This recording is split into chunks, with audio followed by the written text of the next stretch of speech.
Bonjour tout le monde, j'espère que vous allez bien. Dans cette vidéo aujourd'hui, nous allons parler de la famille de sang et de la famille de cœur. On distingue les deux, en tout cas moi je fais la différence entre les deux.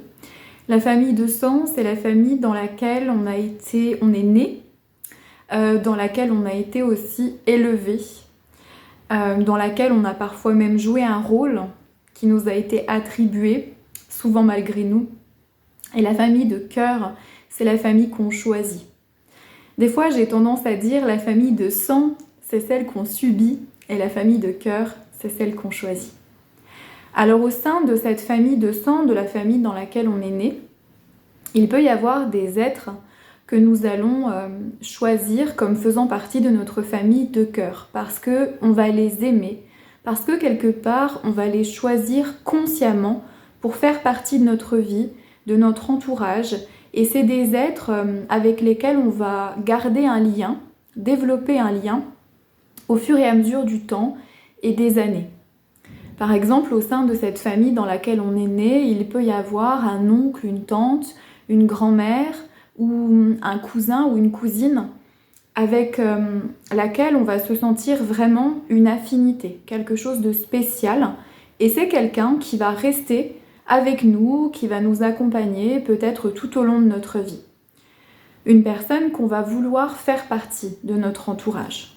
Et puis parmi les membres de cette famille de sang, très souvent, j'ai envie de dire, il y en a certains avec qui on n'a pas spécialement d'affinité, certains avec qui on ne s'entend pas, certains même qu'on n'aime pas. Et ça peut très bien être nos parents ou nos frères et sœurs. Et moi, ce que je me suis dit au bout d'un moment, c'est si c'était pas mon père, si c'était pas ma mère, et qu'il n'y avait pas ce truc de l'allégeance, ce truc de la famille, tu sais, qui est un peu plus fort que tout. Quand on te dit c'est tes parents qui t'ont mis au monde, tu leur dois le respect, que tu te sens en dette vis-à-vis d'eux, comme si tu avais prêté serment, comme quoi tu serais loyal à tes parents toute ta vie. Tu sais, ce truc un peu culturel, peut-être un peu religieux aussi, cette idée que tu peux pas renier ta famille. Bien, s'il n'y avait pas ça, je me suis dit, est-ce que ton père, tu l'aurais choisi pour faire partie de ton entourage et faire partie de ta vie? Est-ce que peut-être ta sœur ou ton frère, tu l'aurais choisi? Et puis il m'est apparu que la réponse était non. C'est-à-dire que si mon père n'était pas mon père, si ma grand-mère par exemple ou mon grand-père n'était pas ma grand-mère ou mon grand-père et que j'étais pas quelque part obligée de les côtoyer parce que c'est ma famille de sang, je les choisirais pas. Si je devais constituer une équipe de foot, je ne les choisirais pas. Non, tu ne serais pas dans mon équipe. Et à partir de là, une réflexion a commencé, s'est entamée, et j'ai commencé subitement à me dire, mais alors, si tu ne veux pas de cette personne dans ta vie, pourquoi est-ce que tu insistes autant? Qu'est-ce qui fait qu'on veut absolument garder nos parents, qu'on veut absolument garder des liens avec certaines personnes de notre famille de sang, alors qu'en fait, on sait que c'est voué à l'échec, et que très souvent, ça nous fait souffrir.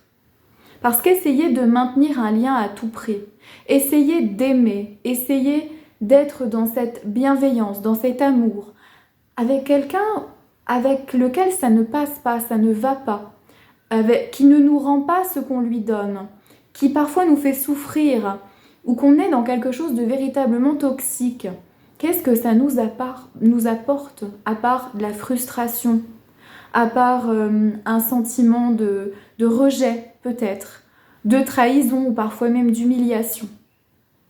Donc je me suis sincèrement posé la question et la vie a fait son chemin, c'est-à-dire que parmi ma famille de sang, certains événements et puis certaines décisions qui se sont prises presque toutes seules, les liens se sont réorganisés, je dirais, et au fur et à mesure du temps, le lien n'est plus entretenu. Parce qu'il n'y a pas besoin, parce qu'il n'y a pas de raison, parce que ça serait mentir que d'essayer d'entretenir un lien ou une relation avec quelqu'un avec qui on n'a pas d'affinité spécifique. Alors, cette famille de sang, on peut la subir, comme ça nous arrive très souvent, en continuant de jouer le rôle qu'on nous a donné, en continuant de rentrer dans les cases qu'on nous a attribuées, à jouer les enfants serviables, les enfants gentils avec les parents parce que on leur doit quelque chose, consciemment ou inconsciemment. Ou alors on peut décider de se bâtir une famille de cœur. Et donc de se donner l'autorisation de choisir les êtres qui vont faire partie de cette famille. Et c'est pas forcément des êtres de notre famille d'origine. Ça peut être des amis, ça peut être des gens qu'on va rencontrer sur notre lieu de travail, mais des personnes qui vont tout simplement nourrir et faire partie de notre entourage de cœur. Et ces gens-là, on va les aimer. Et on va être aimé par eux, d'une manière tout à fait simple et tout à fait évidente, ce qui n'était pas forcément le cas dans la famille de sang d'origine, dans laquelle on a été élevé. Qu'est-ce qui fait qu'on se sent obligé d'aimer nos parents ou nos frères et sœurs? Parce qu'il y a cette doxa, ce dogme au sujet de la famille, qui il me semble peut-être culturel, avec certaines racines et certaines croyances aussi religieuses, cette sacralité aussi des parents qui nous donnent naissance, qui nous élèvent, la mère qui nous porte en son sein et à laquelle on doit vouer un culte et un respect immuable, éternel. Attention, ça c'est dans l'idée. Dans la réalité, on s'aperçoit que les liens et les relations à nos parents et nos grands-parents parfois ne sont pas si évidentes que ça. Et qu'il y a des mères, même si elles nous ont portés pendant 9 mois, si elles nous ont donné le sein, elles nous ont nourris, ne nous ont pour autant pas aimés, parfois même fait souffrir et parfois maltraités. De même pour les pères. Donc il y a l'idée sacrée qu'on se fait du parent auquel on doit la vie et auquel on doit toujours obéir, prendre soin jusqu'à leur mort, et la réalité. Alors parfois on a tendance à juger quand on voit que certains enfants adultes ne veulent pas s'occuper de leurs parents âgés. On a tendance à dire « Oh, mais tu te rends compte, il veut pas s'occuper de sa mère ou de son père, mais ils sont malades, il pourrait quand même prendre la peine d'aller vers eux, de s'occuper d'eux. » On juge très vite, mais en réalité, on ne sait pas ce qui a pu se passer entre l'enfant et le parent. On ne sait pas quel genre de parents ils ont pu être et on ne sait pas aussi ce que l'enfant a subi quand il était jeune, ce qui peut expliquer que plus tard, en étant adulte, il ne souhaite plus s'occuper de ses parents parce qu'il a décidé de couper les ponts. Les relations familiales, c'est les relations les plus difficiles et les plus compliquées qu'on ait à vivre dans notre vie. Parce qu'on ne choisit pas consciemment la famille dans laquelle on est, et quand on y est, on n'a pas le choix que de composer avec. Quand on est enfant, quand on est adolescent, on n'a pas la capacité de s'émanciper. On est dans tous les cas obligé de composer avec cette famille, avec ses règles, avec les caractères et les personnalités, et subir aussi parfois les violences, les peurs ou les incertitudes, les angoisses, les difficultés de vie de nos parents, de nos proches, parce qu'on vit avec. À partir de 18 ans, âge de la majorité, où on peut commencer à travailler, à peut-être devenir indépendant financièrement, socialement également, on va pouvoir commencer à prendre la décision, si on le souhaite, de quitter l'environnement familial. Mais de notre naissance jusqu'à nos 18 ans, on a très peu de possibilités de quitter l'environnement familial et les racines aussi de cette famille de sang. Alors pendant tout ce temps-là, on va composer avec. Et souvent par survie, c'est-à-dire dans la volonté d'être aimé, dans la volonté d'être accepté dans cette famille qui a son propre système, son propre fonctionnement, on va accepter de jouer un rôle. Il y a des enfants qui n'acceptent pas de jouer ces rôles-là, mais d'autres qui acceptent par souci d'être aimé, d'être considéré, d'être un petit peu valorisé, puis parce qu'on nous fait comprendre aussi à l'intérieur de la famille que si on ne joue pas ce rôle, on ne sera pas aimé. Dans chaque famille, chaque enfant a sa place et chaque parent a sa place, sa manière d'être, sa manière d'agir, sa manière de diriger, sa manière de consoler, de câliner. Et puis parmi les frères et sœurs, il y a également des places attitrées. D'ailleurs, c'est pas pour rien que dans les repas de famille, quand on mange tous ensemble, tout le monde est toujours assis à la même place la plupart du temps. La place que tu occupes dans cette famille, c'est une place qui a été décidée malgré toi. Tu ne l'as pas choisie en conscience. C'est plus quelque chose d'induit dans une sorte de système qui a été généré par tes deux parents et pré-généré par tes arrière-grands-parents, puisque tout ce que tu vis là dans ta famille, ce n'est pas de ta responsabilité, c'est une responsabilité de génération. Voilà. Donc on a souvent tendance à penser, quand on se croit un problème dans une famille et quand on nous fait comprendre qu'on est un problème, que c'est notre faute. Mais c'est quelque chose qui est bien plus grand que toi. C'est quelque chose qui te dépasse, puisque ça ne tient pas qu'à ta naissance, à ce que tu es. C'est bien antérieur à ça que ça se joue et que ça se répète de génération en génération. Donc toi, tu es là, tu sais pas trop pourquoi, mais on te fait comprendre que tu as une place et un rôle à jouer. C'est pas toi, ça ne te définit pas, mais c'est tout de même ce que tu vas jouer pendant quelques années pour un jour plus tard, quand tu seras grand, découvrir que tu n'es pas réduit à ça et que tu es bien plus grand et bien plus émancipé que ce rôle-là qu'on t'a attribué. Les rôles dans la famille, il peut y en avoir beaucoup et des différents au sein des fratries. Il peut y avoir l'enfant qui absorbe, qui console et qui soigne. Donc c'est l'enfant un peu qui va consoler la dépression des parents, qui va toujours aider, qui va se montrer serviable, qui va ressentir le plus la détresse des parents ou des membres de la famille et qui donc va quelque part se sacrifier pour les sauver. Dans une famille, il y en a toujours un d'enfants comme ça, toujours. Et en général, ce qui est triste et injuste, c'est que c'est celui qui donne le plus de sa personne qui va récolter le plus de méchanceté en retour. Ne me demandez pas pourquoi, je n'ai pas la réponse à cette question.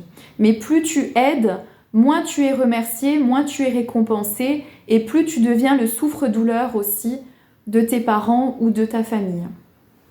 Il y a aussi l'enfant pilier. Donc l'enfant pilier, c'est celui qui va prendre en charge la famille, la fratrie, parce que les parents sont défaillants. Ne vous y trompez pas, c'est pas toujours l'aîné. Pas toujours. Et donc cet enfant-là va avoir des responsabilités très tôt, va grandir très vite et va devenir un adulte très rapidement parce qu'il va avoir à s'occuper parfois des finances de la famille, des problèmes d'adultes, de la situation des parents, de leur détresse, parfois habiller les petits frères et les sœurs, les emmener à l'école, répondre au téléphone, gérer l'administratif. Donc cet enfant-là, c'est celui qui devient le parent, qui devient l'adulte de la famille. Et les parents redeviennent des enfants. Il y a aussi l'enfant artiste. Alors lui, c'est l'enfant un peu créatif, un peu dans sa bulle, qui est un petit peu bizarre et qui passe pour bizarre aux yeux de la famille. C'est un enfant sensible qui vit un peu dans son monde et qui n'a pas forcément envie de faire comme les autres. Et donc il peut être aussi critiqué ou rejeté par rapport à son originalité. Un original, on va dire. Il peut y avoir aussi l'enfant qui fuit. Alors lui, c'est l'enfant qui a très bien compris où il se trouvait dans la famille, il a très bien compris que ça ne lui plaisait pas, donc il va tout faire pour fuir les responsabilités et s'émanciper le plus vite possible. Donc lui, il a décidé qu'il allait laisser toute la responsabilité à ses frères et sœurs et prendre la tangente dès qu'il aura l'occasion.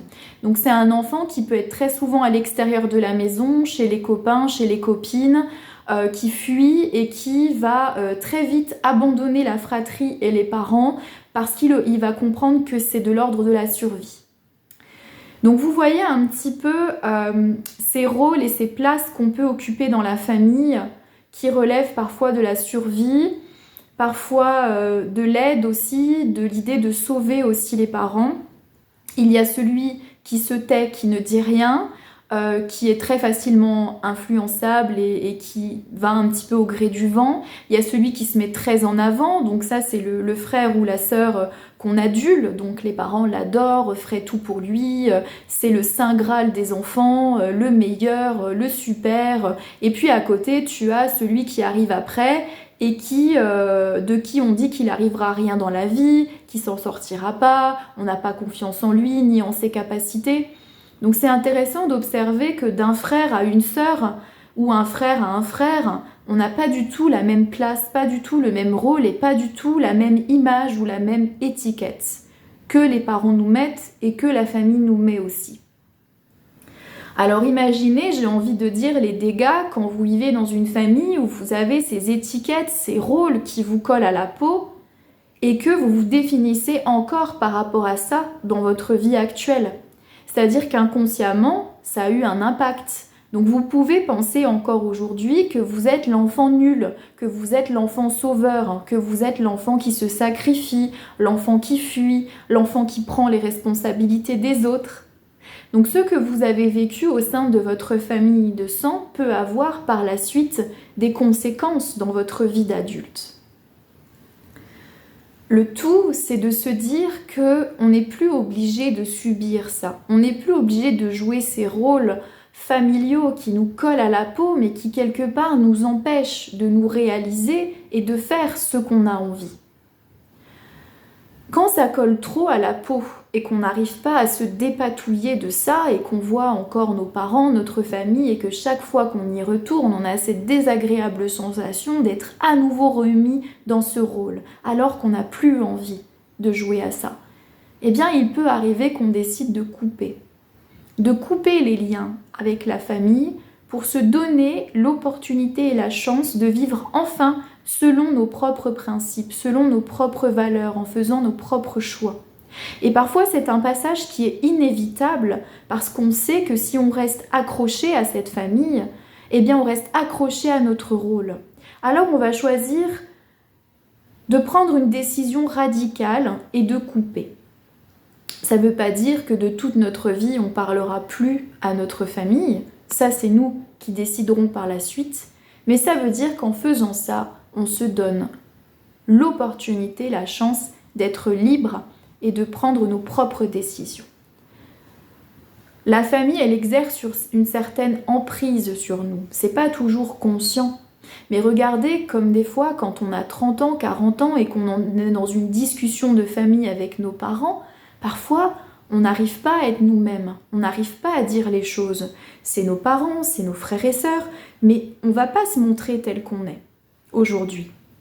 Quand on retourne de notre famille, eh bien, on va se montrer un peu tel que nos parents veulent nous voir pour ne pas les choquer, pour ne pas risquer de perturber ce système ou ce fonctionnement qui est installé depuis très longtemps. Parce qu'on sait que si on dit ce qu'on a à dire, si on s'exprime tel qu'on doit s'exprimer, si on prend cette liberté, on risque de tout casser ou de venir perturber le système établi. Et on risque de perdre le lien avec nos parents ou nos frères et sœurs qui, eux, potentiellement, ne supporteront pas qu'on joue les troubles faits et qu'on ne joue plus le rôle qui nous a été attribué. Parce qu'on va venir peut-être les déranger, les gêner dans l'institution familiale. On le sait qu'on risque de tout perdre. Et comme on ne veut pas tout perdre parce qu'on désire encore être l'enfant aimé, alors on n'est pas aimé pour ce qu'on est, ne nous y trompons pas, on est aimé pour le rôle qu'on joue. Eh bien, on va accepter à nouveau de rejouer ce rôle encore et encore. Et ça peut être extrêmement déstabilisant dans le quotidien parce que on vit notre vie, on essaye d'être nous-mêmes, de faire nos choix, de revendiquer aussi notre personnalité, ce qu'on est. Et puis quand on retourne dans notre famille, on est replongé dans quelque chose qui n'est plus nous, mais qu'on accepte quand même d'être pour jouer l'illusion. Et ça, c'est comme si on était coupé en deux, comme si on avait deux vies. Et aujourd'hui, il y a des gens qui ne supportent plus d'avoir deux vies, et je les comprends totalement, et qui souhaitent réunifier tout ça de manière à ce que ce soit cohérent. Est-ce que c'est vraiment cohérent que je doive me plier? Est-ce que c'est juste d'ailleurs que je doive me plier à un rôle, à une institution, à un fonctionnement, avec lequel je ne suis plus en adéquation depuis longtemps? Est-ce que c'est juste que j'adapte en fait ma vibration, ce que je suis, à ce lieu, cet endroit, ce fonctionnement, alors que je sais pertinemment que ça ne me convient plus? Non, ce n'est pas juste. Alors j'ai deux possibilités. Soit j'accepte de jouer ça du mieux que je peux pour garder la famille, le lien, le contact, essayer de préserver ce système. Et alors je prends sur moi et je fais en sorte de ne pas être trop absorbée par tout ça et de ne pas trop me dénaturer. Donc je joue un double jeu, un peu comme 007 quoi. Ou alors je coupe. Et je fais le choix en fait de ne plus participer à ça, de ne plus alimenter ça. Et peut-être qu'en même temps, j'offre aussi la possibilité à ce système de se remodeler. Peut-être certaines prises de conscience aussi. Mais quand les prises de conscience ne sont pas possibles à l'intérieur de ce système familial, il faut que je réussisse à m'en détacher, que je lâche prise. Moi, j'ai essayé pendant très longtemps, des années et des années, de maintenir le lien, de faire en sorte que ça continue, qu'on trouve des solutions. Mais je me suis rendu compte que j'étais la seule à vouloir ça. Et que j'étais la seule à tenir vraiment à bout de bras la structure familiale en me disant mais oui, on va évoluer, on va prendre conscience. Mais j'étais toute seule. Et j'ai bien vu que les personnes en face de moi, elles faisaient leur propre chemin et qu'elles n'avaient pas envie de prendre conscience de ça. Alors à un moment donné, à force d'épuisement, à force d'acharnement, de déception, de colère aussi et de tristesse, j'ai décidé de lâcher. Et je me suis dit, j'ai passé des années à vouloir entretenir ça, maintenant je lâche. Je lâche et on verra. Et c'est en lâchant et en ne cherchant plus à maintenir quoi que ce soit que j'ai vu et que j'ai pris conscience de la réalité de ce système. Et j'ai vu en fait que je n'avais pas ma place dans cette famille. Et qu'à partir du moment où j'avais décidé de partir, de ne plus jouer ce rôle, peut-être de me rebeller, j'avais été effacée. Complètement effacée. Comme si je n'avais jamais existé, comme si je n'existais pas. Parce que moi, j'étais l'enfant dans ma famille qui rendait service. J'étais l'enfant qui consolait. Je vous en ai parlé tout à l'heure de cet enfant. L'enfant qui a pris les responsabilités, l'enfant qui a essayé de sauver ses parents, l'enfant qui a donné énormément d'énergie, de temps, et l'enfant qui s'est fait voler aussi énormément de temps et d'énergie. Et j'ai essayé pendant toutes ces années de maintenir le bateau à flot, de faire en sorte que mes parents ne coulent pas. J'ai donné beaucoup. Et quand j'ai décidé de partir, de quitter, on m'a effacée. J'aurais été effacée du livret de famille que ça aurait été la même chose. Je n'existais plus. Ni pour ma mère, ni pour mon père. Parce que moi, la seule utilité que j'avais pour eux, c'est de rendre service. Alors à partir du moment où j'ai plus voulu rendre service parce que j'avais envie d'exister pour autre chose que ça, c'était fini. Plus de nouvelles, pas d'appels, pas savoir comment j'allais, pas maintenir le contact, ne pas m'inviter, ne pas chercher à savoir ce que je devenais, si j'avais des problèmes, si tout allait bien. Non. Parce qu'on n'a jamais, moi, écouté mes problèmes et mes difficultés. C'est toujours moi qui ai écouté les problèmes et les difficultés de mes parents. Donc mes parents, conditionnés, ne pouvaient absolument pas imaginer que je puisse avoir des problèmes, que je puisse aller mal et que j'ai peut-être besoin d'aide ou de soutien. Donc j'ai quitté et après c'était terminé, je ne faisais plus partie de cette famille. Ça a été très douloureux parce que quand on est enfant, on aime ses parents désespérément à tel point qu'on pourrait se sacrifier pour eux. Puis ensuite, quand on grandit, on comprend que l'amour, c'est pas toujours réciproque, que parfois c'est soumis à une forme de chantage, à une forme de réglementation, de conditions. Et puis quand on grandit encore, on se rend compte qu'on n'est pas vraiment aimé pour ce qu'on est, mais qu'on est aimé pour un rôle, pour une étiquette, pour quelque chose que les gens ont investi en nous, des projections, des idées. Alors on se détache de tout ça. C'est très douloureux, ça fait très mal de devoir couper avec sa famille, parce qu'au fond, on peut toujours avoir l'espoir que ça s'arrange, que nos parents deviennent différents, prennent conscience. Ça ne veut pas dire que ça n'arrivera pas. Peut-être que ça arrivera bien plus tard, Mais ça nécessite quand même qu'on lâche prise et qu'on arrête aussi de se conditionner pour jouer des rôles pour lesquels on n'est plus fait du tout. Et puis un jour, on n'a plus envie, on en a assez. Et puis on a cette famille de cœur. Cette famille de cœur qu'on se construit, avec laquelle on entretient des liens qui sont sains, des liens qui nous font avancer, qui nous font progresser, où on définit aussi nos propres règles, notre propre manière de fonctionner, où on partage aussi d'autres valeurs que peut-être on n'a pas forcément partagées dans notre famille d'origine. Et ça nous met du baume au cœur, ça nous fait nous ouvrir, ça nous fait nous soigner aussi, parce que dans l'idée de cette famille de cœur, celle qu'on va construire et qu'on va consolider, eh bien, il y a l'idée qu'on se guérit aussi quelque part. On vient réparer, on vient guérir des choses que on a vécues dans notre famille d'origine et qu'on ne veut pas voir se reproduire dans notre nouvelle famille. Alors moi, par exemple, je me suis toujours dit, la famille dans laquelle j'ai grandi, il n'y avait pas que du négatif, il y avait des personnes qui m'ont vraiment aidée, qui m'ont soutenue, qui m'ont portée, et j'aurais toujours beaucoup de gratitude pour ces petits anges gardiens qui étaient présents et qui m'ont permis de vivre une enfance quand même, malgré tout heureuse. Mais je me suis toujours dit qu'un jour j'aurai ma propre famille où je ferai partie d'une autre famille qui sera très différente de celle-là. Et je sais que c'est quelque chose que je construis aujourd'hui et que je construis chaque jour, de savoir qui je veux voir dans mon entourage, évoluer avec moi, avec qui je veux tisser des liens, des relations. Et il y a aujourd'hui des personnes desquelles je suis extrêmement proche et je pourrais même les qualifier quelque part de frères ou de sœurs de cœur. Ça, c'est quelque chose qu'on entend très souvent, que les gens disent c'est mon ami, mais c'est surtout mon frère ou ma sœur de cœur, parce qu'on se sent une proximité, une affiliation presque fraternelle avec cette personne qu'on n'a pas forcément eue avec nos frères et sœurs dans notre famille, parce que conditionnement, parce que barrière, parce qu'empêchement, parce qu'héritage, etc. On se sent beaucoup plus libre à l'extérieur des familles de construire des relations selon nos propres valeurs et aussi une autre dynamique parce qu'on n'est pas dans un système. On n'est pas enfermé dans le système familial. Donc ça laisse beaucoup plus de possibilités parce qu'on n'a pas de rôle à jouer.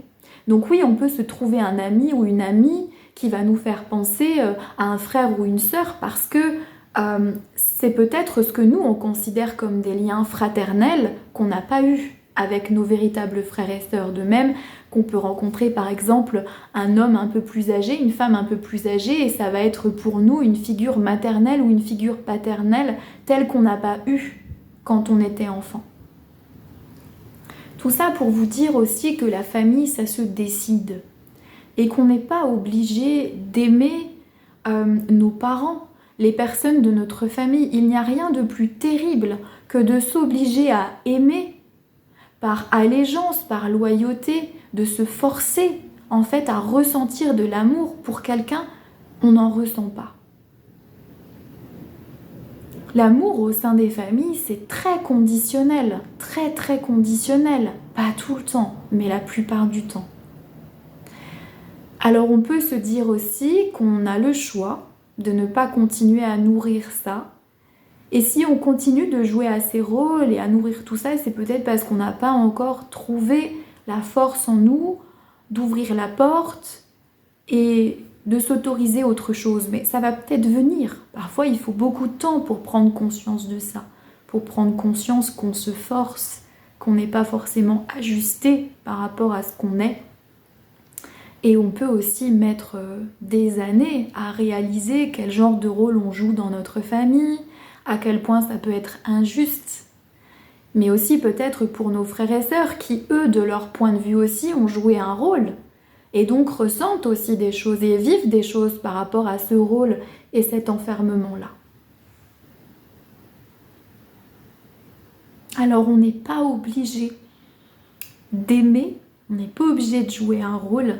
Et peut-être qu'on peut sortir aussi de ce conditionnement et de ces croyances comme quoi nous avons une dette envers nos parents. Parce que ce n'est pas le cas. On ne doit rien à nos parents. Nos parents, ils ont choisi, ils nous ont mis au monde, ils ont leurs responsabilités et on a les nôtres en tant qu'enfants, puis en tant que futurs adultes. Parfois, je me prête à rêver à un monde dans lequel les enfants ne seraient pas obligés de devenir les parents de leurs parents, dans lesquels les adultes seraient pleinement conscients quand ils font des enfants, et qu'ils aient aussi pleinement les capacités, et pas seulement financières, économiques ou sociales, mais les capacités affectives, les capacités de conscience et d'intellect, de pouvoir accueillir un enfant au sein de leur foyer.